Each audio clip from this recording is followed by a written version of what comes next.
Long-distance marriages and relationships is a growing phenomenon in America.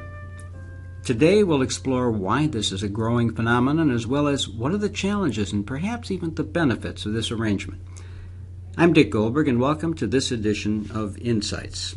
With us is Margery Wang. She's just completed her doctoral dissertation from the Wright Institute in Berkeley, California, and it is on the subject of long-distance relationships. So we'll get the fresh, current research on this subject. Margery, thanks very much for joining us. Thank you.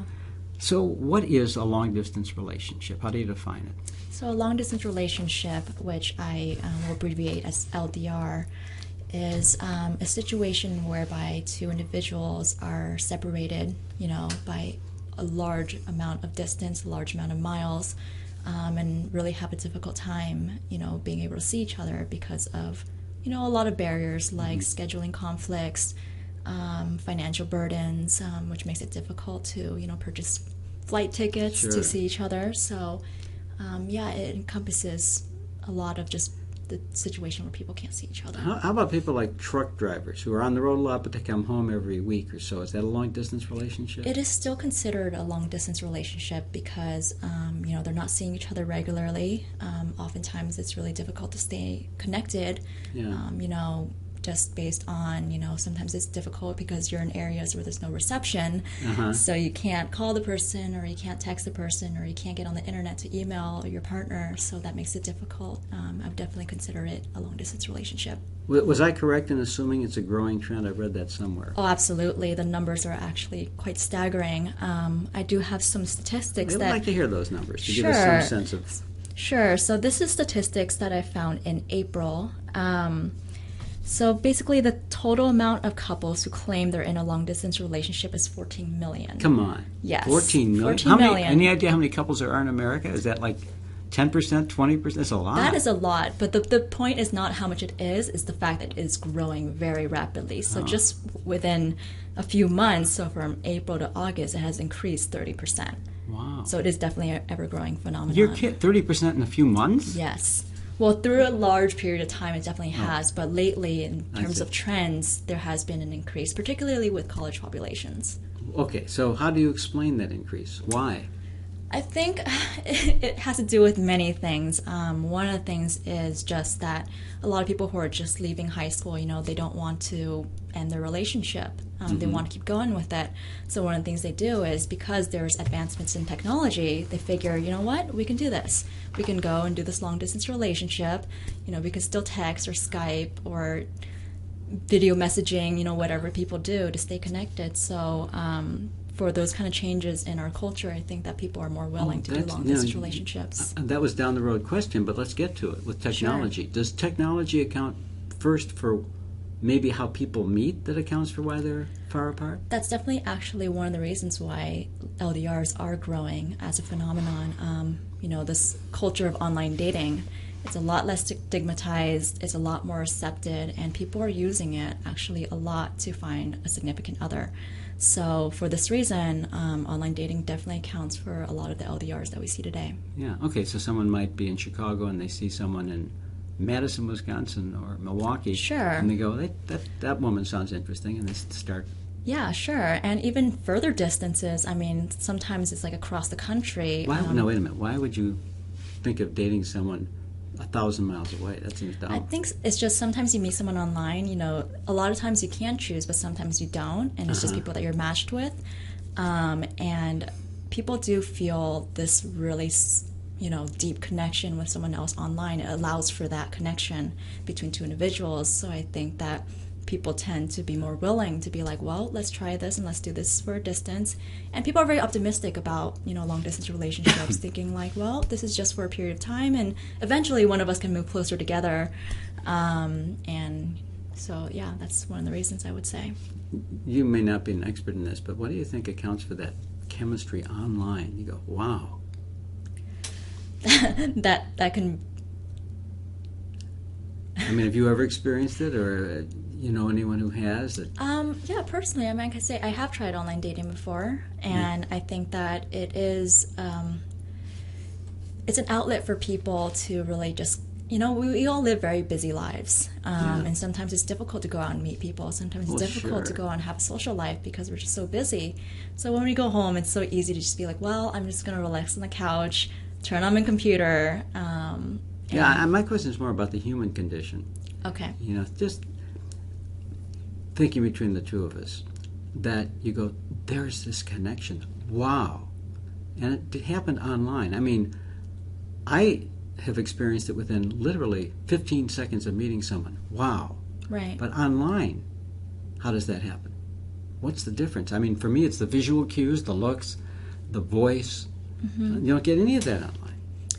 Yeah, one of the things actually that is very that happens a lot, through like social media is just this idea of idealization. When you can't see someone face to face, sometimes it's really easy for you to have, very romanticized fantasy of who the person is, what the relationship can be, and a lot of times it can really make you feel like this connection to someone because it's an illusory effect. You can believe what you want about this person. You can believe what you want about what this relationship can become. So I think for that reason, a lot of people do have this over-reliance on idealization, which is actually a topic I talk about in my dissertation.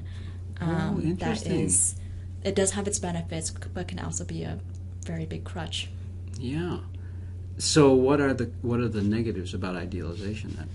So there's never anything. There's contradicting literature definitely about idealization and LDRs. There's something to be said about, idealizing your partner is not necessarily a bad thing. You're seeing your partner in a very positive light. You're focusing on the positive traits. That's actually a good thing that can lead to a very satisfying relationship. It's nice. The problem with long-distance relationships, especially if you're over-relying on idealization, is this effect of, you're creating all these expectations about who your partner is and what your relationship is. And a lot of times when you're reunited, it doesn't meet the expectation, and it's What about the first meeting? You've gotten to know this person on the net, then you meet them. That must be something. Oh, absolutely. Sometimes it does work and they do meet your expectations, and sometimes it doesn't. It really depends on the people, actually. It's a very... Yeah. Well, you've seen their picture. You have some idea what they look like by the time you meet them, right? That's not always true. Sometimes people's pictures, they don't post ones that actually represent who they are. Really? Well, Yeah, how do they absolutely. expect to get away with that when they meet? They figured, if we talked for long enough and we're creating this, relationship and this connection that, eventually wouldn't matter. Okay, so let's get to success and failure in these long-distance Absolutely. relationships and advantages and disadvantages. How are the divorce numbers from people in long-distance relationships? I guess that depends. So there's definitely a lot of commuter marriages these days. I would distinguish it between... commuter marriages are different from long-distance dating relationships in that levels of commitment are very important for a relationship to last, especially if it's long-distance. For couples that are married, levels of commitment typically tend to be higher. There's a lot more to lose when you're married and you get divorced versus if you're just dating and you decide to break up. A lot of couples also, they have children involved, which completely changes the dynamic. Because there's other people to think about and you're less likely to just throw in towels. So I would say divorce rates are lower than just relational breakups when they're just long-distance dating relationships. Okay, so you're saying if you're in a long-distance relationship and you're married, you're going to break up less often than you're not. But I'm wondering, comparing married long-distance to married not long-distance. I see. Stumped? Yes. You don't have that data? I don't have that data. What are your suspicions? I would think around the same lines, actually. I think that there wouldn't be very much of a difference just because when you're married and you're doing long distance and you're married, you do have a stronger foundation because you're married. I would imagine that you would have been dating for quite a period of time before you get married. So... Well, you're not being absolutely sure leads to the question of, well, maybe we can analyze this. What would be the benefits and what would be the drawbacks of a long-distance marriage that might lead to that divorce? Why don't you start with, are there any advantages to a long-distance marriage? The disadvantages seem more apparent. Oh, absolutely. I would never say there's no advantages to long-distance relationships because there's some. definitely pros and cons to everything. Okay. Some of the advantages is that, in a way, it kind of tests a relationship. You have distance. You're going to have hurdles that you might not experience if you're not long distance, and you're able to be face to face on a regular basis. And these hurdles require a lot of communication. So communication is so important for any relationship to last, long distance, or even if it's close in proximity. So when you're at a distance, it kind of forces you to have conversations that you might not have. Really? Like, right. What might that be? So a lot of people figure that, distance is the reason why relationships don't last, but that's actually a myth. The reason that relationships don't last at a distance is because actually a distance intensifies core issues in a relationship that, might be dormant in a relationship. And won't actually be present until you're long distance. Wow, so if you were living together, you can kind of just go through the everyday things and not deal with the core issues? Absolutely. And you're forced to in long distance? You're forced to. Why? Because, when you're long distance, there's a lot of things that you can't do, like physical activity, which is something that when you're close in proximity, a lot of times that can kind of overshadow a lot of things. Physical activity is a way to stay emotionally connected to your partner. It's a way of imparting some kind of meaning that you might not be able to express through words. When you're at a distance, all you have is words. You don't have that intimacy. You have that lack of touch that makes it really difficult. So you're kind of forced on a day-to-day basis to talk. And that's all you can do. Talk. Yeah. For couples that are close, you don't always have to do that. You can sit on the couch, you can hold hands, which is a form of intimacy, and watch TV. Yeah. At a distance, you can't always do that. So you have to say, how are you? Exactly. On the phone. Exactly. What's going on? Exactly. Do you have any data on how often people in long-distance relationships communicate and how long? Yeah. It's a lot of questions there. The statistics I talked about earlier did talk about kind of that kind of range. So average times that couple visit each other were 1.5 months. Long distance. By visit each other, what does that mean? Like flying. Oh, they see each other like every 6 weeks or so. Yes. Oh. That is actually on the higher end. The participants I interviewed, that was very rare. Couples usually saw each other once every 2 to 3 months. So it was really difficult. Super long distance. And then there was a tapering effect. In the beginning they saw each other a lot more, or they put more effort into trying to see each other. And then, responsibilities come in, and it makes it really difficult for people to see each other. So based on the circumstances, that's actually on the higher end of being able to see each other. It's usually pretty few and far But how between. often do they communicate via email, Skype, etc., phone? So phone calls were like 2 to 3 days. Once every 2 to 3 days was average. Some couples, of course, try to talk to each other every day, but that, again, was not very common. Every 2 to 3 days. Any idea of the length of the calls? Yeah, usually it was like about 30 minutes to an hour. Sometimes it was longer, but then people did argue that when it was longer, it got really mundane because there's not much to talk about. Yeah. Or you're just reporting on your daily life, and again, that can become very mundane because it just seems like, well, this happened, and then that happened, and then that happened, but you can't really share in the experience. So it just seems very superficial in conversation. Makes me wonder about closeness and intimacy. Yeah. I mean, let's say monthly you see each other. Monthly she comes home or he does, or if it's a gay relationship, whatever. Yeah. Is it necessarily less intimate than a long distance, than a live-in relationship? Or is it perhaps for some couples more intimate than otherwise it would be? Because, as you say, you got to talk. I think, so clearly, for my dissertation, it was biased in the direction towards the relationships that didn't work. Okay, why is that? What was your subject that was? So I think that there's something to be said about, breakup dynamics. And in literature, it's not really talked about. They talk about long-distance relationships in general. It's either completely statistical, so just talking about numbers of the ones that don't work, but don't explain why. Or it talks about maintenance strategies are important, communicate often, don't do this. But again, it doesn't really focus on the core reasons for why these relationships don't last. So I'm not saying that they don't last, but I think that it's really important to focus on the ones that don't, so then we can find themes, for why they don't, and help people kind of avoid those kind of pitfalls very early on. So you have the leading knowledge in this. What were the things that caused them to fail? So there were actually a number of things. I looked at intimacy and touch, especially the lack of it and how that impacted the relationship quality. I looked at social exchange theory, which explains change in stability, as a process of negotiated exchanges between two parties. It's largely an economical term about like cost and benefits and analysis of that. But I think there's something to be said about applying it to romantic relationships and seeing how the reciprocity of effort really that I focused on. Oh, you're is going important. into PhD mode here.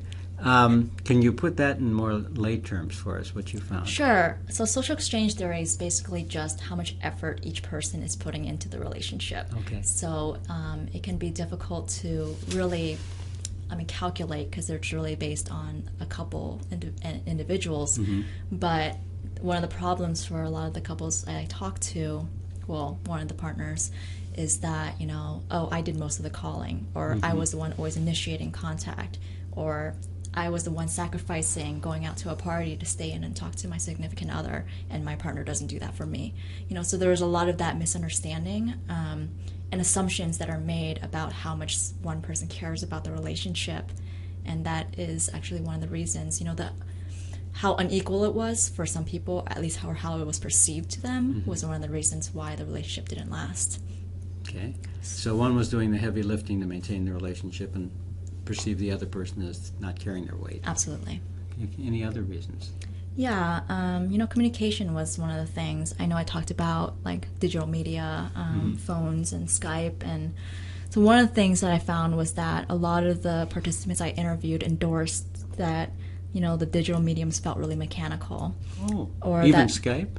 Yes. Why yes. would Skype feel? You're looking at each other. Why would Skype feel mechanical? I think it's how it's used, not necessarily the outlet, but, there is a multitasking culture to technology.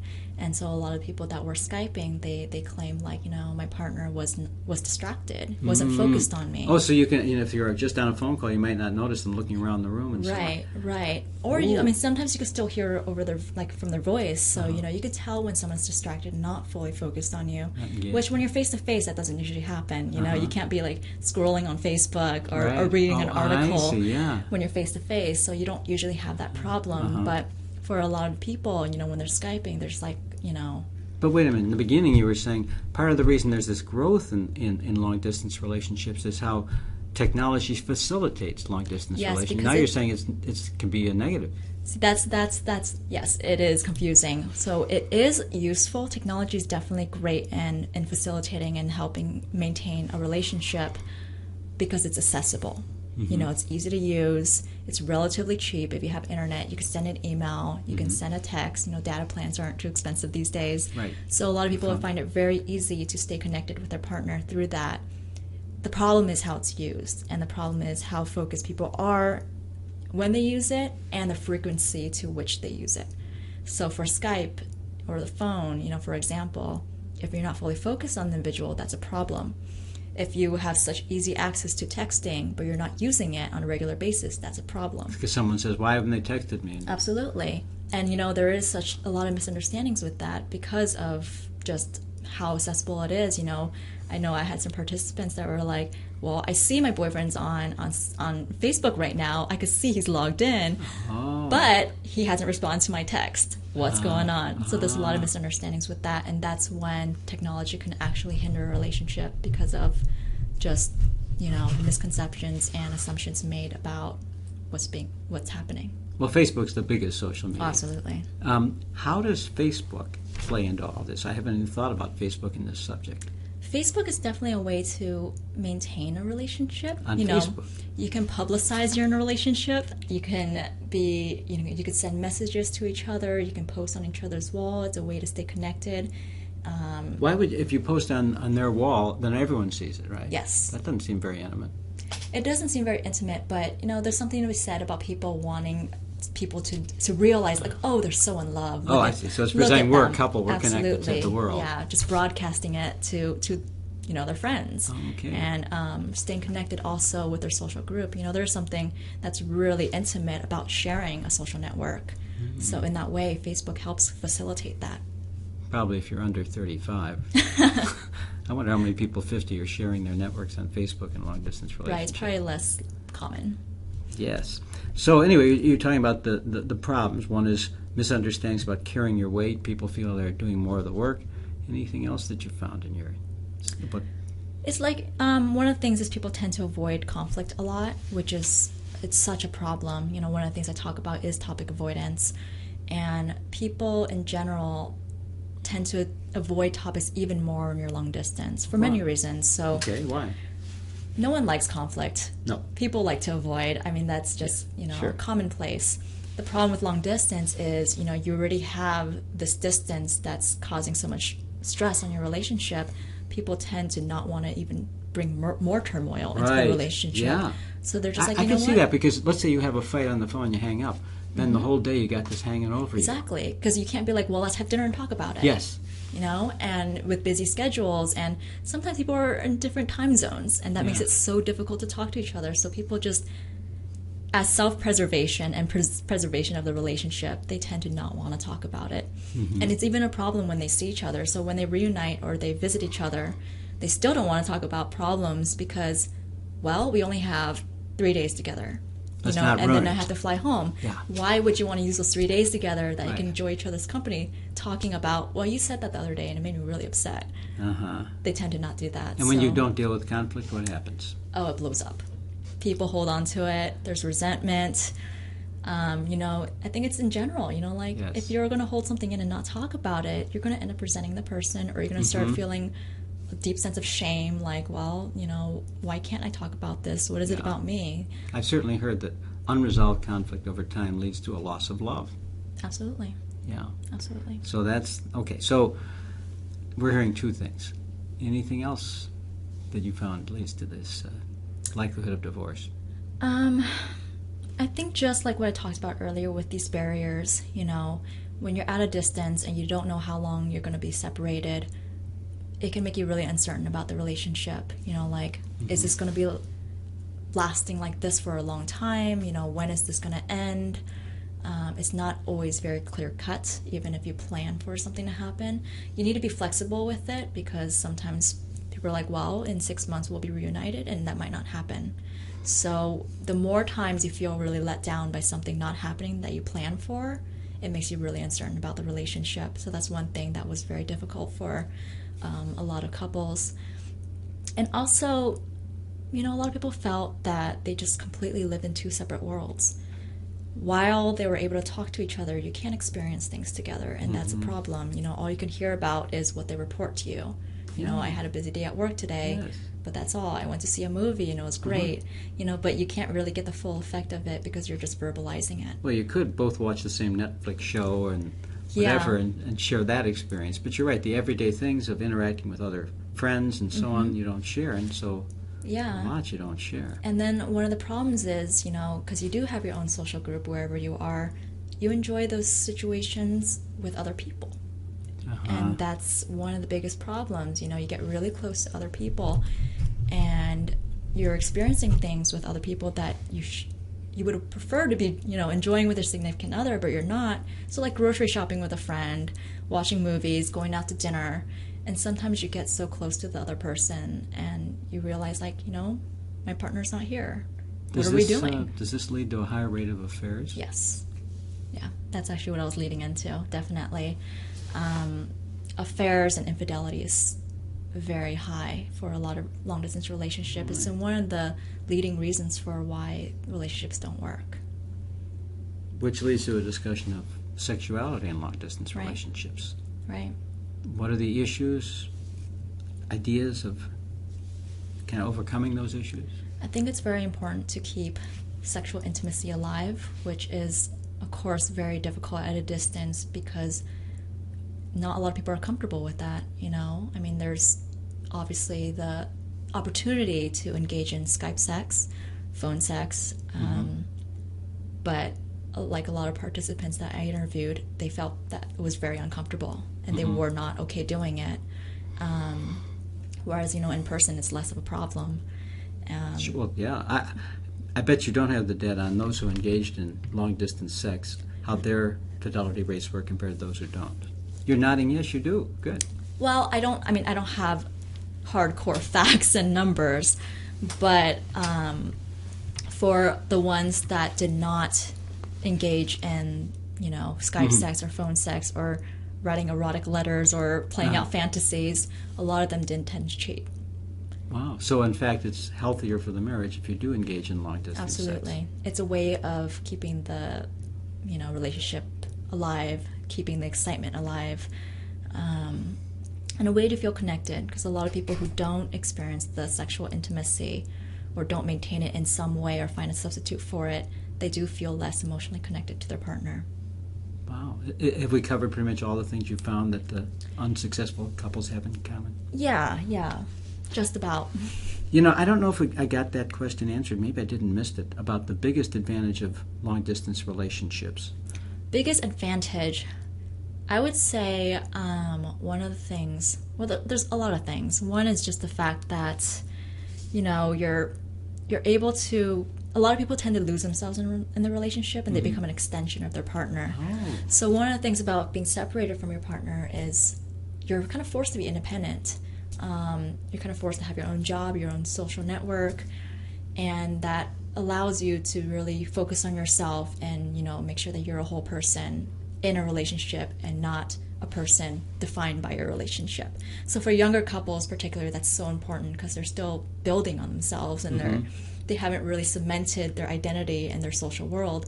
So long distance gives them the opportunity to do that. Wow. Makes perfect sense. Yeah, and another reason that's actually it's great, is when you're long distance and you do get to see each other every single time is exciting. It's kind of like a mini vacation, because you're not just, okay, well, the day's over, I'm done from work, I'm going to come home and cook, and we're going to sit on the couch and watch a movie.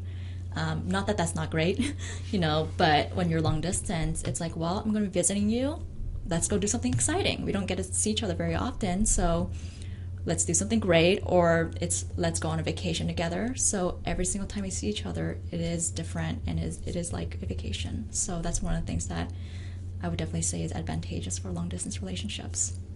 So let's say you have a friend who's thinking of getting married in his long-distance relationship, and they say, Margery, you're the expert. Give me some tips and to-dos and not to-dos, and as we're kind of coming to a close here, from your research, tell us what to do, maybe who shouldn't, if any particular personality type shouldn't do this, and give us some sage advice. Sure.